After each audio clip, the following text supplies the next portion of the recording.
Pada bulan Desember 2019, otoritas Cina mengumumkan kepada dunia bahwa terdapat virus yang menyebar pada komunitas mereka.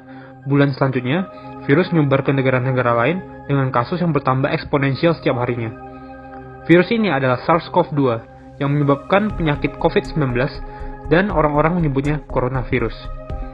Virus ini hanyalah sebuah kapsul lipid yang melindungi materi genetik RNA dan beberapa protein. Virus hanya bisa memperbanyak diri dengan cara memasuki sel hidup.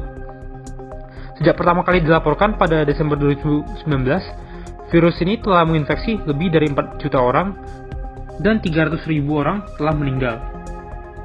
Dan sampai saat ini, belum ada pengobatan ataupun vaksin yang tersedia. Kenapa pengembangan obat dan vaksin perlu waktu yang lama? Sebenarnya, saat ini sudah ada 66 program uji kandidat pengobatan. 7 diantaranya adalah obat-obatan yang digunakan kembali, 16 antibodi, dan 43 vaksin. Pengembangan obat antiviral sulit dilakukan karena memerlukan pemahaman biologis dan mekanistik yang mendalam. Virus patogen manusia juga sangat beraneka ragam dan berevolusi sangat cepat, menambah kesulitan yang sudah ada. Belum lagi, obat atau vaksin harus melewati uji klinis yang panjang sebelum bisa digunakan secara massal. Solusinya, teknologi antiviral yang bisa diprogram. Teknologi ini memungkinkan pengembangan antiviral yang sangat cepat dan relatif lebih mudah dengan bantuan teknologi sequencing dan analisis bioinformatika modern. Teknologi tersebut apakah ada? Ya, kami memperkenalkan Clustered Regularly Interspersed Short Palindromic Lipid atau disingkat CRISPR. CRISPR adalah teknologi revolusioner yang memegang peran penting dalam riset terapi gen. Teknologi ini memungkinkan kita untuk menarget nukleotida spesifik dan memotongnya. Sistem yang umum digunakan adalah sistem CRISPR-Cas9. Sistem ini terdiri dari endonuklease Cas9 dan guide RNA. Menggunakan sequence yang disediakan oleh guide RNA, kompleks Cas9 berikatan dengan DNA target yang ditentukan. Setelah menempel dengan sequence yang cocok, Cas9 akan memotong DNA tersebut. Tapi bagaimana sistem ini bisa digunakan sebagai obat untuk virus RNA? Apakah CRISPR juga bisa menarget RNA? Ya, baru-baru ini ditemukan CRISPR-Cas13 yang menarget RNA. Cara kerjanya secara garis besar sama dengan Cas9.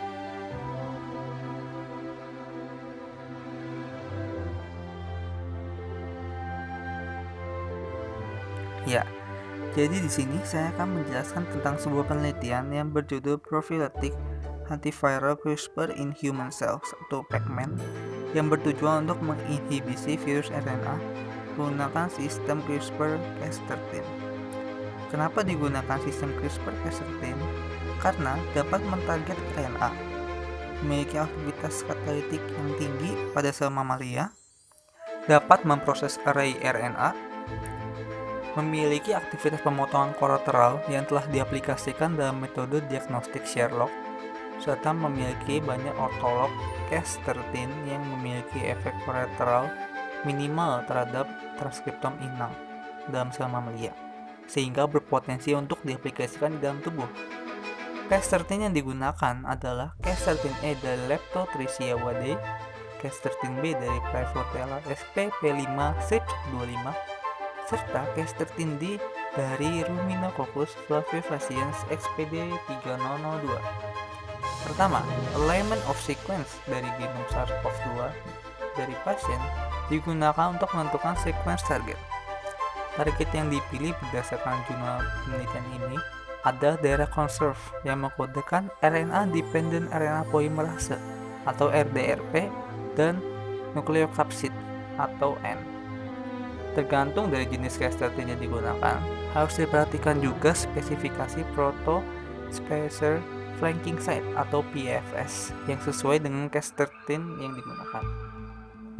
Berdasarkan hasil penelitian efektivitas Cas13 sebagai antivirus 3 spesies virus RNA yaitu LCMV, EAV, dan VHV, Cas13 berhasil menginhibisi ketiga virus single strand RNA yang diuji secara signifikan, yaitu di antara 2-43,3 kali lipat penurunan jumlah partikel virus yang disekresikan setelah waktu inkubasi 24-48 jam. Walaupun dengan MOI atau rasio jumlah virus terhadap sel inang yang tinggi. Terlebih lagi, 3 virus single strand RNA yang diuji juga memiliki lokalisasi, mekanisme replikasi, dan konten sequence yang berbeda, sehingga membuktikan efektivitas Cas13 terhadap target yang bervariasi. Selain itu, peningkatan efektivitas efek antiviral juga teramati jika dilakukan multiplexing atau mentarget lebih dari satu situs target sekaligus. Hal yang sama juga teramati pada percobaan terhadap SARS-CoV-2 pada sel epitel manusia, yang menunjukkan bahwa Cas13 efektif menginhibisi virus. Berdasarkan hasil penelitian juga menunjukkan bahwa tidak terdeteksi adanya mutasi pada situs target setelah bedah protein Cas13 selama kurun waktu 48 jam. Ini mengindikasikan bahwa Cas13 tidak menimbulkan peningkatan laju mutasi genom populasi virus, serta laju mutasinya mirip dengan antivirus molekul kecil di mana resistensi tidak muncul setelah beberapa siklus replikasi virus. Oleh karena itu, sistem CRISPR-Cas13 ini sangat mungkin untuk dikonsiderasikan sebagai alternatif pengobatan COVID-19. Metode produksi enzim Cas saat ini biasanya dilakukan dengan diekspresikan dan dipurifikasi dari E. coli transgenik dan dipurifikasi dengan metode NINTA-HISTEC, sedangkan sgRNA dibuat dengan sintesis kimia ataupun transkripsi in vitro. Produksi RNP Cas memakan biaya dan waktu yang tidak sedikit diakibatkan karena enzim Cas dan single guide RNA yang diproduksi terpisah dan diikuti dengan assembly secara in vitro dengan rasio tertentu. Metode koekspresi pada Escherichia coli dan metode purifikasi single step IM7 memberikan peluang dalam mengatasi masalah ini. Faktor yang digunakan berupa plasmid pickled dengan promoter original CSPA diganti dengan promoter tag. Sebuah promoter kimera, promoter TRP, dan lag yang memiliki level ekspresi tinggi. Promoter tag berfungsi untuk mengekspresikan Cas. Selain itu, F1-ori diganti dengan promoter T7 sebagai promoter untuk ekspresi gRNA. Untuk memudahkan pemrograman target CRISPR, plasmid yang digunakan mengandung elemen transkripsi gRNA yang dapat dengan mudah diganti dengan digesti enzim restriksi SAL1. Penggunaan plasmid pickled bertujuan untuk mencegah leaking expression Cas pada suhu 37 derajat Celcius saat penumbuhan E. coli dan memastikan agar terjadi ekspresi Cas yang stabil pada suhu 16 derajat Celcius setelah penambahan IPTG. Sistem ekspresi dibuat seperti yang terlihat pada gambar. Tag CL7 pada N-terminus Cas dengan insersi situs pengenalan proteinase HRV3C di antara keduanya. Kompleks RNP Cas sgRNA tersusun dengan sendirinya di dalam sel E. coli. Kemudian kompleks RNP yang tersintesis memiliki tag berupa CL7 yang dapat menempel pada IM7 yang ada pada kolom purifikasi, sehingga RNP bisa dipisahkan dari komponen sel dan medium. CL7 kemudian dihilangkan dengan proteinase HRV3C sehingga diperoleh kompleks RNP yang murni dan siap digunakan pada tahap selanjutnya. Berikut merupakan data tingkat kemurnian kompleks Cas RNP dengan metode purifikasi IM7. Purifikasi Cas RNP dengan metode IM7 memberikan hasil kemurnian sekitar 90%, jauh lebih tinggi dibanding metode NINTA yang umumnya digunakan yang berkisar pada kisaran 60%.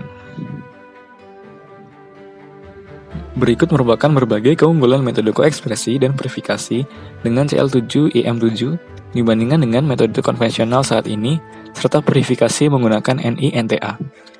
Metode koekspresi dan purifikasi IM7 bersama-sama dapat menurunkan waktu purifikasi dari 2 hingga 3 hari menjadi setengah hari dengan yield 3 hingga 4 kali lebih besar dan kemurnian yang jauh lebih tinggi sehingga menurunkan biaya produksi relatif. Dengan kata lain, metode yang baru ini sangat viabel untuk diaplikasikan dalam produksi CRISPR-RNP untuk keperluan sebagai obat antivirus COVID-19. Kendala yang dihadapi oleh CRISPR-Cas sebagai obat secara garis besar terdiri dari 2 jenis, yaitu masalah in vitro dan masalah in vivo. Masalah in vitro mengarah pada bagaimana obat dapat menuju pada sel target. Sedangkan masalah in vivo mengarah pada kendala akibat delivery menuju jaringan target dan stabilitasnya, serta respon imun atau efek sampingnya pada tubuh. Untuk aplikasi langsung secara in vivo, sistem pengiriman harus dapat menargetkan komponen CRISPR-Cas ke jaringan atau sel tertentu dalam tubuh manusia tanpa menyebabkan aktivasi imun atau efek off target. Untuk dapat mengirimkan CRISPR-Cas ke sel target, perlu diperhatikan jenis vektor pembawanya. Pengiriman CRISPR-Cas dapat dilakukan dengan vektor sintetis yang memiliki ligan untuk mendapatkan spesifikasi sel target dan diklasifikasikan menjadi partikel polimer, anorganik, atau lipid. Partikel berbasis polimer atau polimer kationik seperti polietilenemin dapat dikomplekskan menjadi asam nukleat dan dapat menginduksi penyerapan dan pelepasan endosom. Bahan anorganik saat ini juga sedang dipelajari untuk mengenkapsulasi komponen CRISPR-Cas. Contohnya adalah penggunaan jaringan berbasis seng untuk membantu ikatan silang imidazol. Setelah diaptek, pH akhir endosom yang rendah menghasilkan muatan kationik karena pembubaran kerangka kerja zeolitik imidazol atau ZIF. Setelah itu, komponen CRISPR-Cas dilepaskan ke dalam sitosol. Selain itu, partikel lipid kationik atau LNPs juga dapat digunakan sebagai vektor sintetis. Berikut adalah contoh lipid kationik yang digunakan untuk mengirimkan CRISPR-Cas ke sel target. LNPs yang didasarkan pada lipid kationik terionisasi menunjukkan muatan kationik dalam pH akhir endosom yang lebih rendah untuk menginduksi pelepasan endosom karena amina tersier dalam strukturnya. LNPs kationik dapat terurai secara hayati sehingga mampu mengirimkan CRISPR-Cas ke dalam sel dan menginduksi knockout gen secara efektif.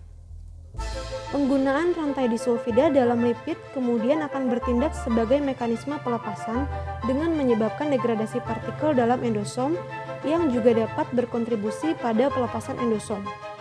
Injeksi dengan LNPs pada interval mingguan atau bulanan menyebabkan pengeditan gen kumulatif hingga dapat memperbaiki cacat genetik yang memerlukan koreksi gen tingkat tinggi.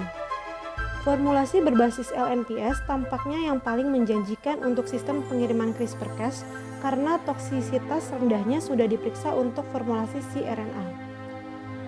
Kargo yang digunakan juga akan memengaruhi keberhasilan penggunaan CRISPR-Cas sebagai obat. Aktivasi imun sebagian dapat dikurangi dengan pengiriman kargo berupa mRNA Cas dibanding RNP atau dengan enkapsulasi Cas RNP menjadi nanokarier untuk melindungi protein imunogenik dari antibodi. RNP adalah singkatan dari ribonukleoprotein. Untuk mengurangi risiko efek off target, waktu paparan juga dapat diturunkan dengan memilih format kargo yang lebih aktif secara sementara, yaitu kompleks RNP. Pengobatan dengan RNP mengurangi generasi mutasi target hingga 10 kali lipat dibandingkan dengan pemberian kode plasmid untuk Cas9 dan sgRNA. Dengan demikian, kami mengusulkan pengiriman CRISPR-Cas dengan menggunakan vektor lipid kationik dan kargo yang digunakan adalah RNP. Metode pengiriman ini memberikan hasil yang cukup baik dalam hal efektivitas Cas9, sehingga kemungkinan besar pada Cas13 juga dapat diaplikasikan.